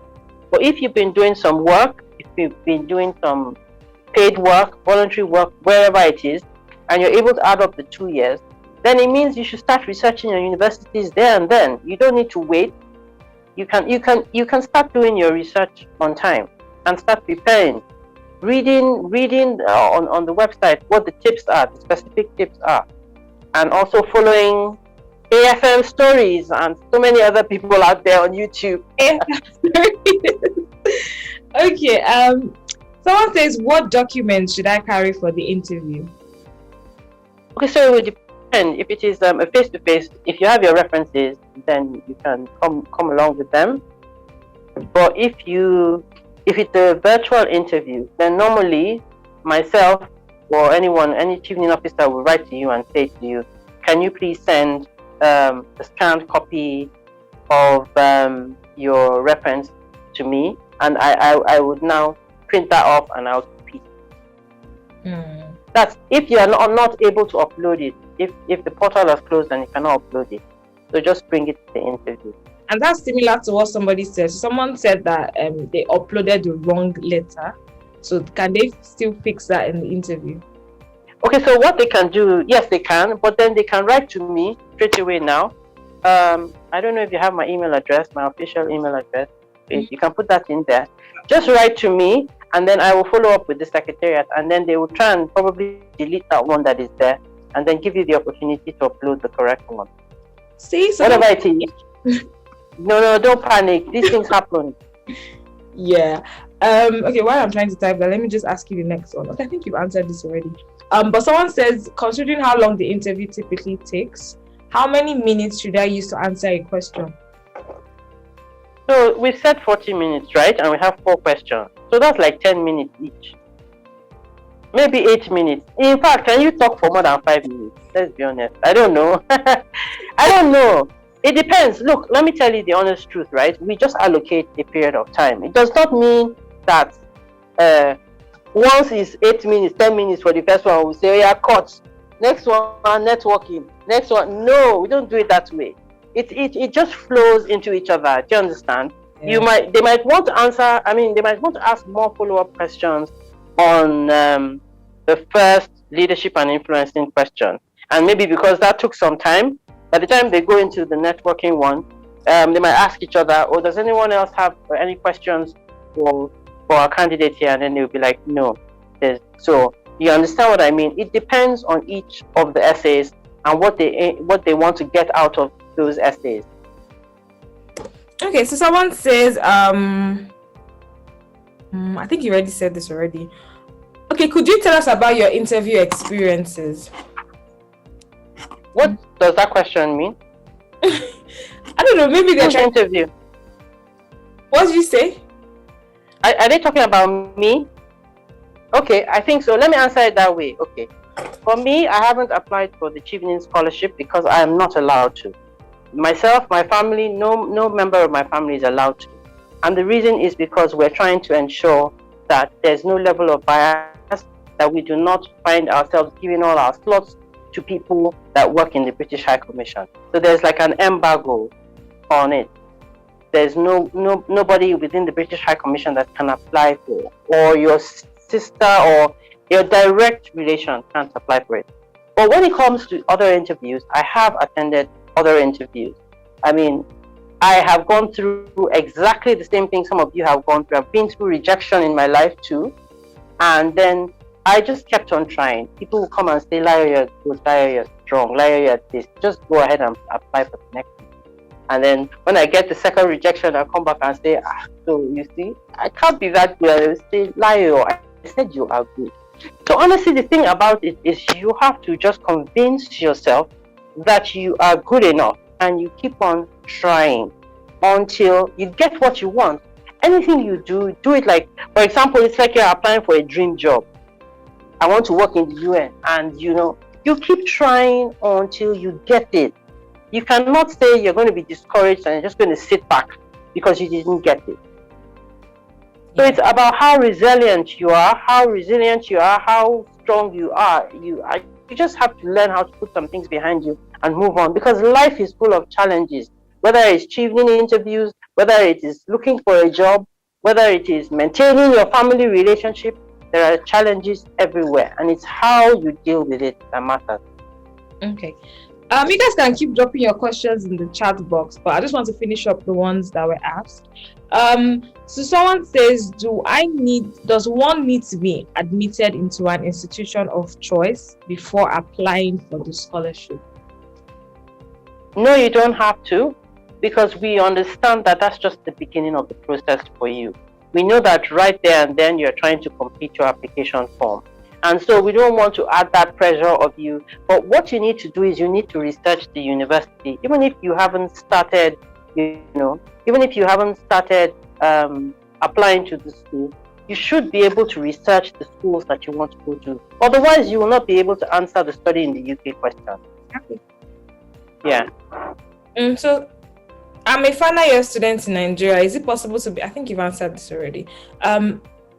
How much do I need to invest in terms of activities when it comes to my chosen career path before applying for Chevening? For instance, if I'm interested in economics development, is it necessary that I have experience with an organization that is into that kind of business? So I think I kind of like explained this before. It depends on where you're going to. If you find that this is where your goals are directed at, then you should be able to reflect experience in that area. And all we ask for is a minimum of 2 years. If you have more than that, then that helps. It's better. So just have that minimum experience that is required, and you are eligible to apply. Okay. Someone says, why can't individual feedback, be made to applicants to know areas to improve upon? Okay. 60,000 applicants. Oh, no. Oh my goodness. You can imagine the work that Chevening have to do. In fact, I remember this last year from Nigeria, they were like, we have not seen so many applications like this in so many years. So every year, the numbers are climbing. How will they be able to send individual feedback? And that's why they have the general feedback on the website. And Faith is going to be posting these links in the chat. But honestly, this feedback is reflective of everyone in general. And it's good to take a look at it and read it. But do you know that the greatest feedback you would get is you yourself? You can look through your applications and you can know exactly where you probably fell short. And then reaching out to friends, to scholars, to alumni, I keep on saying this, that will be willing to look at your application. But that does not even mean that because they have said your application is the strong one that it's going to be selected. Because, it's really very subjective. Someone is giving 10 applications. Out of those 10 applications, there's one that really stands out. And maybe initially I had marked it first and I'd given this person 3/4 here. And somebody else, I had given that person 4/4. I'm like, no. This person that I'm giving 4/4, I cannot give him 4/4 again. Because this essay is definitely better. It's flowing better. So that's just the thing, It is because there's a wide pool. So sometimes, you might even have submitted one of the strongest applications ever, but probably the person who was looking at your essay was looking at others as well that were slightly stronger than yours in that pool. So that's where the problem might be sometimes. Yeah. Okay. How can I ensure that I'm chosen for the scholarship? Okay. So there's no way anyone can know. Let's just be honest. You can only put your best foot forward and hope for the best. And if you are religious, pray too, because all these things add up. Your time might not be now. Your time might be next year. But I tell you, if you do not apply next year, and that is your time, then your application is not in there to be selected. Okay. So, yeah. So you cannot know, but you can do your best. Be the best you, and then just go there and then make an impression. And in making an impression as well, you have to have some level of charisma. Be up and happy and once you're like that, people want to love you. Yeah. People give back what they get. And so I'm not saying you should go there and just be jumping all over the place. But honestly, if you go there, you're smiling, don't look. I remember I went for one interview and our HR manager called me after that. I said, Naya, why did you have to look so miserable? So sometimes it is your look, and that's why we say body language really matters. If you come in and you're smiling, you're trying to be receptive, and people will want to take in what you're saying. But if you come in and you just lay back like this, or you slouch in your chair, your body language tells a lot. True, actually. So someone says, what if I have a visa issue with another country like America? Does Chevening consider visa history? Wow. Okay, this is a sensitive question, but I'll try to answer it to the best of my ability. I know that Chevening will not be looking out for that. But they're expecting that the visa service that is providing, that they're expecting that the visa office would be the ones to look at those things. So usually because Chevening is sponsoring, it's a scholarship. If you were refused in the past for maybe for funds or something like that, you do not expect that they would use that refusal against you, because it is because you didn't have the finances. But Chevening is providing the finances now, so why should they refuse? But if you've gone into the UK before, or they're talking about the US specifically, I can see. Yes, but then your travel history, sorry, your travel history is something that they all know about. So all the embassies know about each other, and they can ask questions if they want to. So if you've gone and you've done something somewhere and you have not complied to the conditions in that country, well, it might. I cannot say that it will, but I can say it might. And it depends on if they discover it, and there are many ways that they discover this thing. So if I were you, whoever it is that is asking this question, well, just try and do what is right, and do not think that you can get away with certain things. I get you. So someone, okay, this seems like it's a question for me. I think I'll keep that to the end. How many candidates will be selected from Nigeria this year? I think I explained that earlier on when I said probably 49. Hopefully the same allocation we had last year. Okay. Someone says, can we study for a PhD afterwards? Not immediately. You shouldn't, because you have told us, give me this scholarship. Okay, we are giving you the scholarship, but please come back. After 2 years, you can go back and do your PhD. People will now get the scholarship. Then they will now start asking to do PhD. Yeah, is it fair? Is it fair? After investing so much money on you, then you now want to stay back and do something else. What about the impact you told us you were going to make? What about your career plan that you were telling us about? So you have to stick to your own end of the bargain. It's a gentleman's agreement. That's what we call it. But you should be moral enough to stick to that agreement. Exactly. Someone says you've met a lot of scholars. From your observation, what do you think that they all have in common? What is that one thing you can say is a common characteristic? Confidence, expertise. I mean, sometimes I open my mouth, it drops like this when I listen to some of these scholars. I'm like, my goodness, these guys, do they have like 10 brains in there? Because they are just so sharp, you understand? So that is what I see. And you see genuine people that have passion for wanting to create change in their country. So those are the things that I have seen in the last few years. Basically people who have a vision and who want to change Nigeria. Exactly. Okay, I'll just quickly answer the person's question, and then we'll go into some of the ones in the chat, and then we'll call it a day. So someone says, advice on commencing studies in the UK. Well, I feel like all the lessons, all the things that helped you while you were preparing for Chevening, I think that they would help you as well while you're in the UK. You just need to be ready to do a lot of research. There's a lot of independent reading, independent studying. If you do not like reading, I'm not even sure it's a good idea for you to go because you would be ready to read a lot. Like I read about 100 pages plus daily.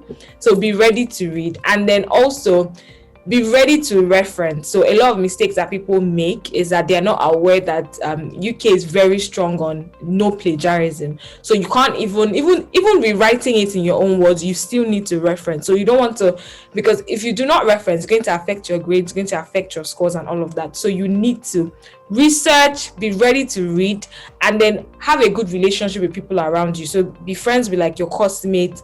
That communal support can also help you as well. And then also you're going to learn a lot. Like, oh my god, this has been one of the most life-changing educational opportunities. Like everything is so practical.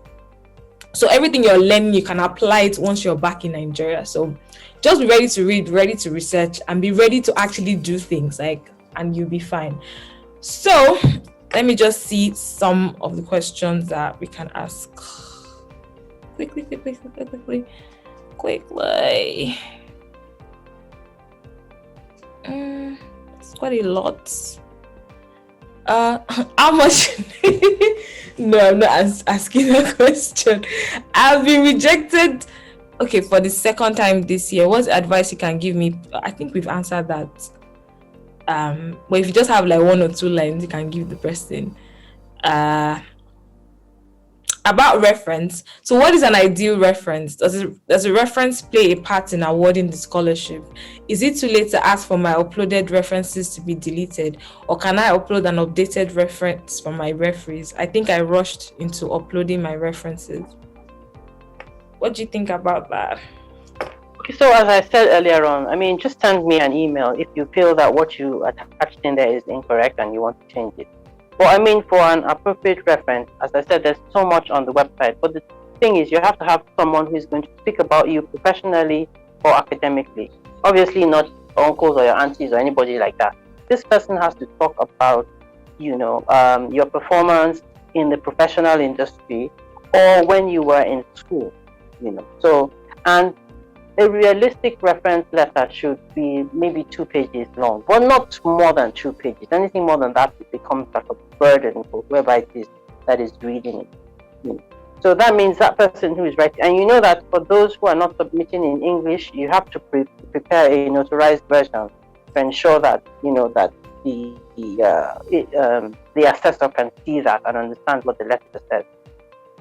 Okay, someone says, I think you've answered it though, but someone says, can Chevening have a designated does Chevening have a designated number of applications to consider, or they take as many outstanding applications as possible? So we have allocation slots, as I was trying to say. Nigeria has one of the largest allocation slots actually, because we have a large country. So we're talking here 49, we're talking 58, 59. Some countries have 5, some countries have 10. Do you understand?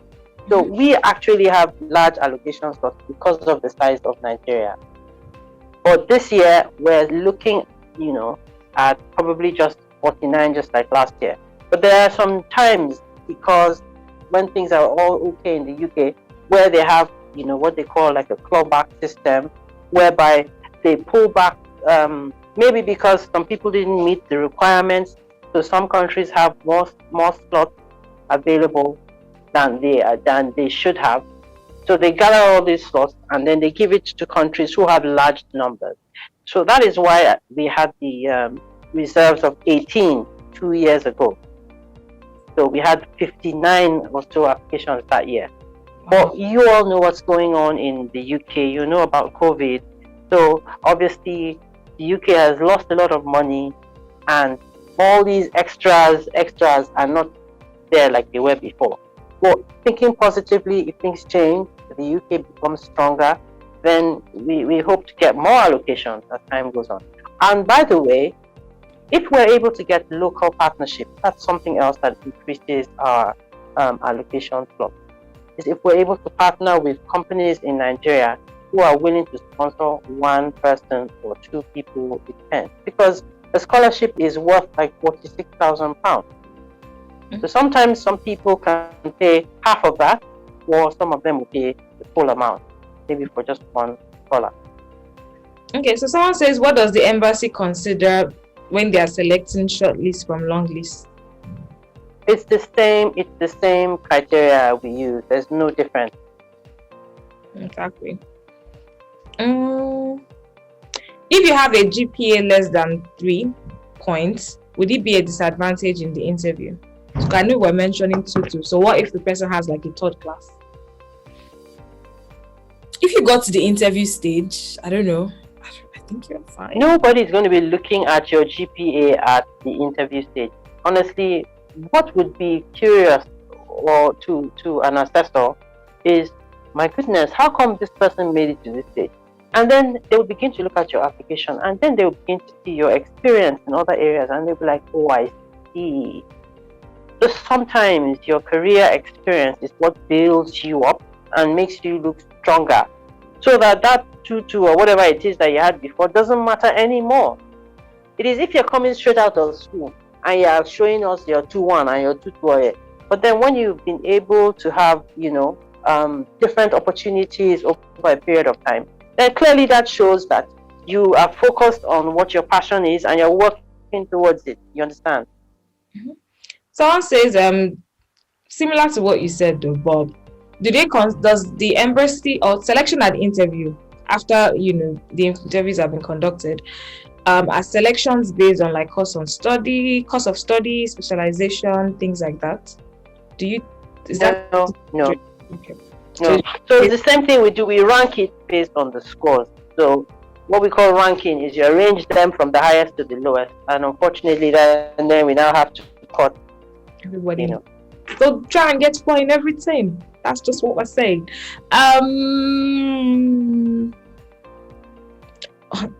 Oh wow. Okay. It's similar to what she said, but the person says that they've contacted Chevening about their inability to delete a reference they wanted to replace. However, the deadline is tomorrow. I think you can just reach out to her. I've dropped her email in the chat box to explain your situation, because the person is quite scared about the reference because of the deadline is tomorrow and they want to delete it, but Chevening is not deleting it. Just send her an email. Please write to me. Send me an email and I'll follow up. I don't know. I mean, how they could say that they will delete it. Because last year I received a lot of reference letters directly to my my email inbox. So I don't know. Okay. Is it one question per panelist? It depends. If there are 4 panelists, then it's 1 question per panelist. If there are 3 questions, then one person takes 2 questions and the other 2 1 each. Yeah, and then if they have follow-up questions, well, good for you. Someone says, regarding the interview, can someone lose mask for their accent when speaking? Oh, I see. Your accent. So, for example, you are not blowing for ne. Is that what you mean? Yeah. You just have to speak clearly so that people can understand you. There are people, we all know, I'm Yoruba. My people, we drop our H's a lot sometimes. You understand? Well, if you know what you're saying and you have, your plan set out, nobody is going to start discriminating against you because of your speech. You see what I said about discrimination, gender, race, everything. We cannot do that because it's not being fair to the next person. You might have the best ideas, but your accent is not. That doesn't stop us from selecting you. We're not selecting you because of your grammar. We're selecting you because of the ideas that you have and how you intend to impact when you come back. Exactly. So someone says, is there a minimum pages or minimum word count for my reference letter? Well, I said it earlier on. I think at least 2 pages, nothing more than that. That's too long. So someone might write 1 full page or 1.5 pages, But when you begin to write, but not 5 2, 3 pages, nobody is going to look at that really. Okay. Someone says, how can I properly demonstrate influencing skills in my essay? I read that many scholars just state leadership skills in their essay. So because the two go hand in hand, okay, you've been able to lead, but then you're probably in that situation, you should have influenced other people into achieving a goal. So that's what they mean. So you cannot just lead in isolation. The two go together. Exactly. So someone says, I was rejected this year. I already sent in my reference letter to Chevening. Can I use the same reference letter to reapply? Well, at least let them change the date now. I think so. We should go back and change the date. If person is still willing to write the reference for you, then if nothing has changed, the truth about it is, if something has changed, that's when you need to include it, or the person who's writing your reference letter needs to include it. But if nothing has changed, all you just need to do is at least seek permission from the same person who wrote it before and say, oh, by the way, I would really appreciate if you could just change the date, because it's not too long ago that I used the reference letter, or that you wrote the reference letter, and nothing much has changed. They will gladly do it. It means that you're not giving them any extra work.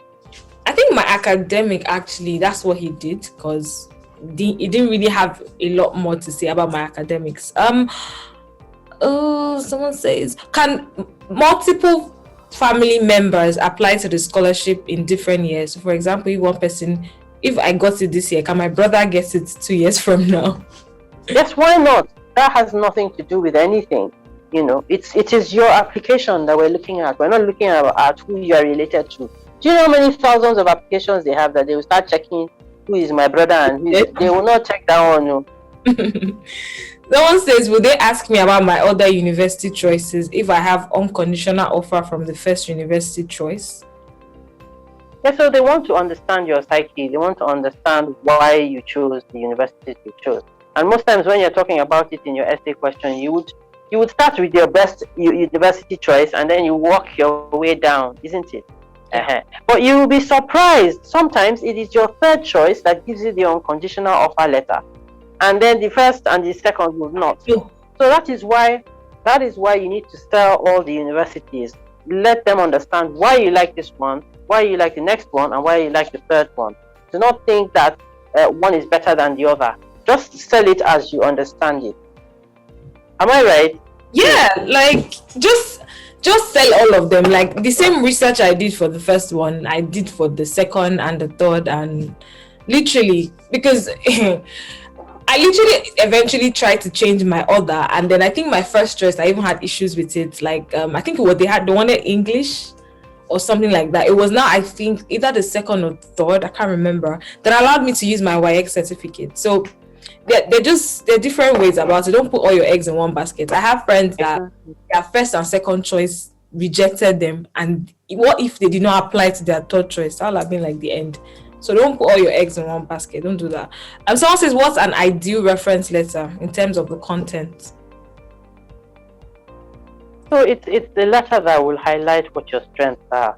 So if it's professionally, it's because you have done some work in the establishment and they're trying to highlight, the skills that you have, that is appealing to anybody who's going to read it.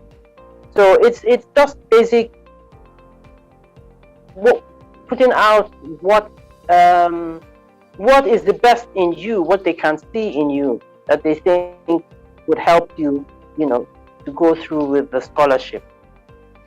Okay, there's a question here, but I do not think Chevening will ask you whether you owed any other form of legal residency, right? I don't think they would ask. Someone is asking if they would ask for that. No, they wouldn't ask that. But you see, the thing about it is, you can have dual citizenship with other countries. What they don't want is dual citizenship with the UK, because it means that you're part British, and it means that you're now taking the scholarship from someone that is more deserving from the outside. Because the truth about it is they have their own type of systems whereby people do not spend so much on education. Like if you come as a foreign international student and you have to pay a lot more. So why would you have that opportunity and want to deprive someone from another country who's been given this opportunity from getting this opportunity? So that's why. Exactly. So someone says, wow, that's interesting. I've been working simultaneously with the government while building my own non-profit. Both of them are equally good opportunities. I'm a little confused and fearful that I might talk about too many things at once if they ask about my career aspirations, leadership, and work experience. Any thoughts on this? Person is worried about talking too much. So that's why I said, if this person is preparing to submit the application, they have to highlight what is it that you want to highlight? What is it that you think is your selling point? Exactly. That is what you should be talking about, and that's what you should prepare for. If you are going into an interview, you've already written your essay before, then I've said the same thing. Take some time out, look through your essays, choose what it is that you're going to be talking about, so that you will not find yourself going all over the place and talking too much and not hitting the nail on the head. That's why you need to practice what it is you're going to say. Mm-hmm. Like she said before, just weigh your options. Which one sounds stronger? And go with that. Someone says, and ask other people. Don't just rely on yourself. Sometimes ask other people what they think. and they will tell you too. True, actually. Someone says, are scores given to applicants before the interview? If yes, does this mean that the interviewers are there to validate the scores already given, or would rescoring be done during the interview? Maybe person's asking about whether they score essays and score interviews or something. I don't know. No. I mean, the essays are scored before we make the shortlist, right? And then they're scored again in the period of time after the applicant has left the room. Oh, okay. That's why sometimes you find, okay, maybe the next interview was meant to have started at 2 o'clock, but it might not start at 2 o'clock. It might overrun and start at 10 minutes past 2, because the panel is trying to put their scores together. But those scores have to be uploaded onto a system and all of that. So you will not have access to those scores. Yeah. Okay, someone says, okay, what happens if my referee has not covered all the points mentioned by Chevening? Okay, maybe the person has checked the web reference points of the website. Because I think probably they've gone on there. Yes, so there are links on reference letters as well. So it's very good for you to go and read that. And if your referee hasn't written that, I'm sure you have some form of rapport with that person, or you wouldn't have asked the person to write in the first place. You can just go back to them and say, "Oh, thank you very much for this letter that you've written, but it doesn't capture this and this and this and this. I'm sorry to take your time, but is it possible for you to look at these other points that have been missed?" They want what's best for you, so why wouldn't they want to do that and take that extra effort, They'll be happy. They will say, my student got the prestigious Chevening scholarship, so trust me. Exactly. They should be nice. Someone says, does reference letter add up to the possibility of being selected?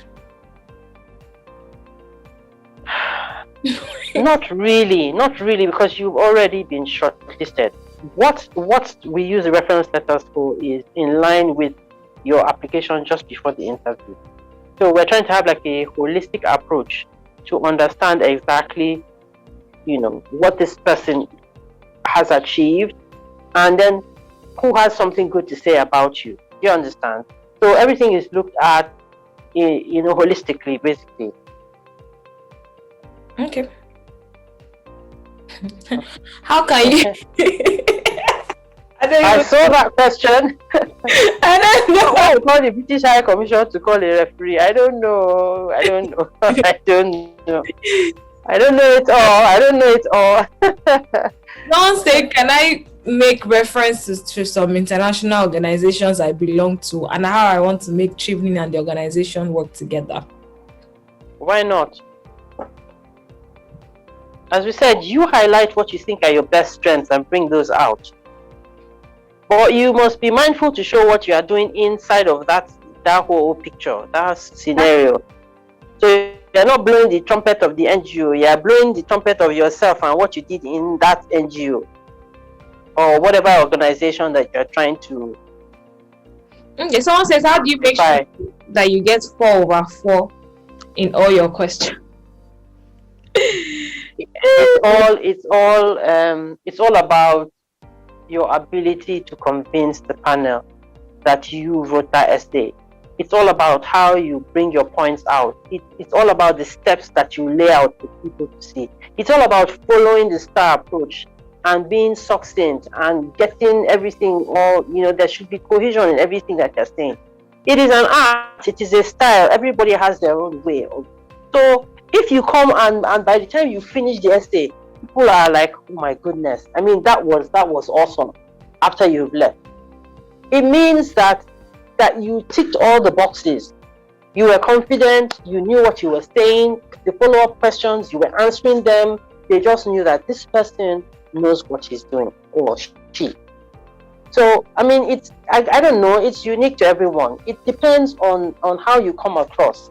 And that's why we say you need to stand out by preparing yourself in advance. And even if it is fear that you felt that you had before, you need to throw that fear away in the dustbin. Otherwise, you're not going to be able to speak up and tell your story.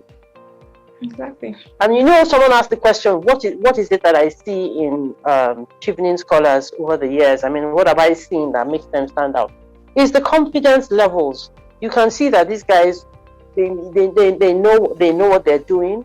They're proud about their achievements, and they're able to blow their own trumpets. So you have to get to a point where you feel like that about yourself. So it's all about your psyche and how you believe in your abilities. If you feel that as I said before, you've already reached this stage, which means you're strong anyway. Yeah. How you come across? Okay, this is for me though. Someone says, Faith, please explain more about job experience and placements during the Chevening scholarship period in the UK. Had a friend who was working during her study. Is this a general experience for everyone? I think it all depends on you, and how you can handle things. I already have a lot I'm doing, aside from studying. I have a literary organization I'm running. I have a YouTube channel now. So I just didn't think that I wanted to add work to what I was doing because I already had work. So I'm just doing my studies and all of that. But I know people that are working. But as a student, there's limited number of hours you can actually work. So you have to, put that into consideration. Some people are volunteering as well. And then for placements, I think that it really depends because I know when I was filling the application form, there was something about Chevening not allowing you to do courses that have placements after the 12 months. So I'm not even sure if that course is eligible really, because anything more than 12 months, I'm not sure you can do it. And then for the final year project, except the placement is part of your because I know for my school now, so it's either you write a dissertation, or you do a placement, or you do executive company projects. So you can do those things. It just really depends on you as a person and your choice. And then somebody is asking whether Chevening will cover the trip costs. Not that I know of, but I think that's not a question I can answer. But from what I'm aware of, I do not think they will cover your trip costs. I think what is covered is the tuition, monthly stipend, travel, and then Chevening related field events. Yes. So I think so because I know there's a particular module in my school that they have to travel to Amsterdam. I'm not sure that is covered. But anyways, someone is asking, would Chevening cover a trip that is part of your schoolwork? I'm not sure. I do not think. Honestly, I'm not sure about that either. But it's something that we can ask really. Yeah. Someone says, so yeah, it all depends on you. If you want to work and study, fine, but there's a limited number of hours you can work as a student. So, but then I feel like the stipend Chevening gives is actually quite generous. You can actually survive on it, survive and save, really. So it all depends on you. Someone says I've talked already. No, I just answered that. So on the reference, can both your references be professional? Well, mine were both professional, but so it depends on you, because you might not want. I mean, maybe you've worked with two different organizations and you want them to be the one to talk about you. You can choose them instead of academic. I mean, if I go and start getting an academic reference now, that's how many years back are you going? So what's the point? What's the point of it? It doesn't tell a story about you now. So, but you might need it for your universities though, because I used two professional for Chevening, but my universities, I don't know, they've specifically requested for academic and professional, but I don't know. Answer this. No, Chevening is not paying for your placement, so think about that when you're choosing placements. Can I just say something about that? Okay. So usually, if you are already in the process of the of interviewing or almost getting the scholarship, what we advise is for you to get in touch with the school and say, look, I am a potential candidate, and so can they waive that for now? Do you understand? So, but there's some small charges if it's not, but if it's they're telling you to pay for something really major, you need to tell them that because you're already in the process, then they should waive that for you for now, because evening will cover it eventually. Someone's saying digital signature or hand signature. I think anyone is fine as long as it's signed for the reference. Must our referees use the star method? Not really. I don't think so. I mean, if they do, it might be. You see, that star method is like a technique. It's something that you build over the years. You understand? So, if it is part of your writing style, why not? But nobody is going to be marking nobody marks the references. Nobody looks at it as a, they just want somebody who is prepared to speak about your values, your strengths, what it's like working with you, how you have been able to carry out instructions and things like that. That's what we want to see. Okay. Someone says, people have actually been asking this, so I guess I'll just read it out because I've seen it like 4 times now. Will it be acceptable if my reference letter is just 1 page but well articulated? Because I think the fact that you mentioned 2 pages is scaring people. I will be honest with you. I cannot remember exactly what it says, but I think you should go and check on the website. I said 2 pages because some people like to write a lot. But I've seen a lot of 1 page. I just put that 2 pages as like a maximum. You can have a one letter, 1 page reference letter, as long as it has explained what it's meant to explain. There's no need to write more than that. True. Someone says, will changing the ranking of choice during the interview, that's university choices, affect my selection? Well, I don't know. No. If you have already done well in the interview, all we're going to do is we're just going to follow your instruction. You would say to us, you know what? I want to change my ranking from this university. I want it to be my first one, and I want this one to be my third. That's just it. And we would make a note. Whoever it is that is interviewing you will make a note, and then they will pass it over to me later on, and then you just go in there and fiddle with the portal and change the ranking because you have requested for that change. If I get offers for my second and third course choices but a rejection for my first choice, is there a need to rearrange the order during the interview when asked if I want to change my course choices? It will depend on you. Exactly. It will depend on you, really, because you might want to follow up after you still have up until July to submit your unconditional letter of offer. So, what will cause British High Commission to call a referee? I think I saw that earlier on, and I was saying, I don't know, unless they are really suspicious about you. I don't know. What did you do? Did you do something? I don't know. I don't know. Oh God. Can I accept all the offers from my 3 schools and choose one later since they are near deadlines to accepting the offers for the school? I don't know. I accepted mine. But just remember to cancel it towards that period so that you don't give them hope. But I accepted mine so that I wouldn't lose the place, I think. And I think most people did that as well. But it depends because some schools ask you to pay a deposit to accept. But I know that you can email them to say that, you're applying for a scholarship. Can they waive it? I know they did that for some people as well. Then somebody said, if you have a nuclear family, e.g. father with UK citizenship, wow, does that disqualify one from applying? That means you have dual citizenship. You haven't right? The applicant hasn't been conferred with a UK citizenship. He said he doesn't have the citizenship.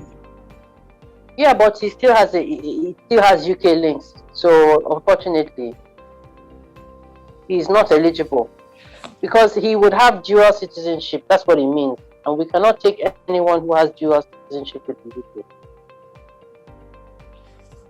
Okay, I think we've said this thing about changing choices. I think you can change your choices. It wouldn't affect you. I think I made some changes in my interview. As long as the changes are not drastic, they are very much related to your chain of thoughts, your study in the UK essay, the kind of things that you are planning to do, your modules and choice, those kind of choices. Then it's similar, so they would be willing to. But if you come up with something really, really different at the interview, they will contest it and they would want you to defend yourself. Exactly. Someone is saying, what about accommodation? I think the accommodation is up to you. The stipend that the stipend that Chevening gives us covers accommodation, so it's up to you to choose your accommodation. So whether you want to stay in school, I'm not staying in school, but I'm staying in like a student focused accommodation. So just ensure that once you know that you're selected, you start working on your applications. Whether you're reaching out to your school, you're asking scholars that are already there, okay, where are you guys staying, what can I do, and stuff like that. Just ensure so that you don't get stranded, and then budget very well, because some people chose accommodations that were really expensive, and they realized that they did not really need that luxury, and then now they have to really limit themselves. But me, I just ensured that I chose somewhere that was comfortable for me but still workable. So I share like a kitchen with like some other students, and even helps with like networking and interacting. You might not really need like a full flat for yourself, so it all depends on you really and what you want. So yeah, but the money Chevening gives us covers accommodation, so you don't have to worry about trying to sort that out. I think we've answered all of the questions. Any final questions before we let our amazing guests get back to our work? Any final questions? Okay, while I give people 2 minutes. Someone says, should you apply? Apply for what? I'm not sure. Oh, to more than 3 university choices. It really depends. If you get admission from your choices, then there might not be need. Like, cast your net upon the waters.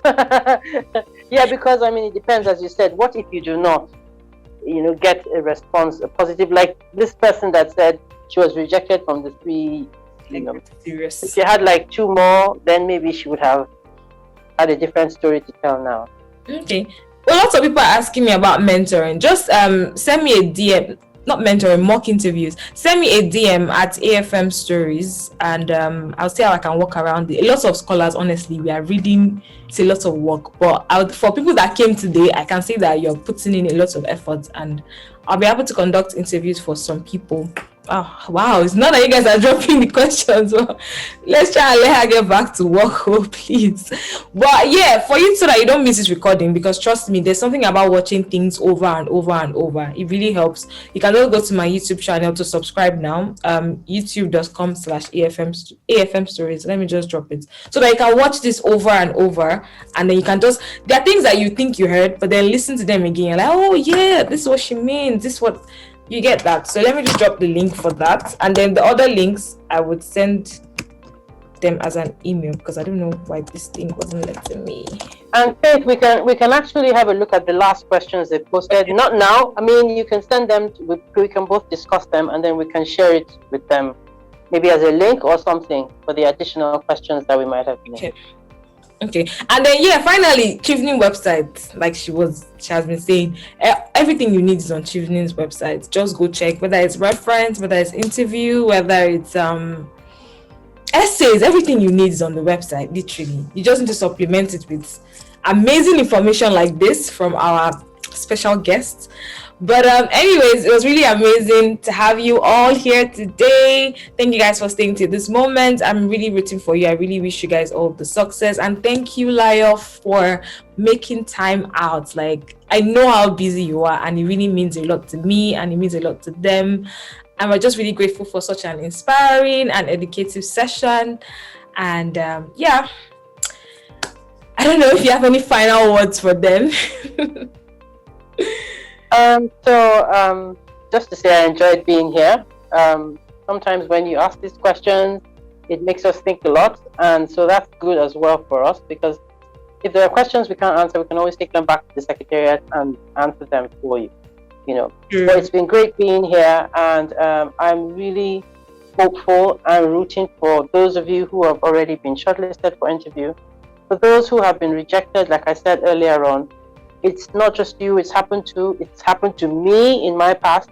So it's all about bouncing back and getting back on that train and carrying on with, dedication and just working towards it. If you want it badly enough, you will get it if you keep on trying. So that's basically what I have to say. Wish you all the best and enjoy the rest of your evening. All right. Bye, everyone. More questions are dropping. I'll just compile them while. Compile them, yes. Compile Yeah. them. We'll try and answer them and just put them back out there. Okay. Let's just compile. Bye. Bye, everyone. Bye. Alright guys, I hope that you enjoyed this session. I learned a whole lot from the session today. Like, even as a Chevening scholar, I was still like, hey, why didn't I know all of this? But please, beyond just listening to all of this, you need to apply them into your life. So start applying. Start thinking about how you can apply it to the interview, how you can apply it to your application. And if you've been rejected before, just like she said, apply again. Like, do not give up on your dreams. You can do this. If you haven't subscribed to my channel, this is the best time to subscribe. Please hit the subscribe button, like this video, drop a comment, share it to as many people as you know that want Chevening. And I see you at the other side of success. Bye.